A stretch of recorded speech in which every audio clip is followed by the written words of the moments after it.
আপনি সাংবাদিক না আওয়ামী লীগ? আচ্ছা, প্রশ্ন করে নাই। উনি একটা মানুষের সঙ্গে, আপনি যেমন উনার সঙ্গে কথা বলার অধিকার রাখেন, আমিও কথা বলার অধিকার রাখি। এখন আমার সঙ্গে উনি কথা বলার পর উনি যদি চলে যায়, সেটা কি আমার দোষ? ওই লোকের সঙ্গে উনি দাঁড় করাইছে নাকি সাংবাদিক কথা বলার জন্য। আমি আমার মতো করে উনাকে বলছি, আমি বলছি যে এরকম প্রশ্ন খেয়াল করবেন যাতে সুন্দর করে উত্তর দিতে পারেন। উনি ভয় পাইছে, উনি চলে গেছে। এখন দোষটা আমার। আমার নাম মুরাদ।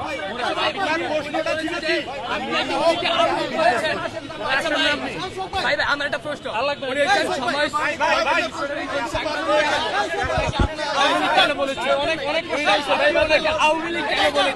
আওয়ামী লীগ বলি নাই, উনাকে জিজ্ঞেস করছি আপনি সাংবাদিক না আওয়ামী লীগ, প্রশ্ন রাখছি উনার প্রতি।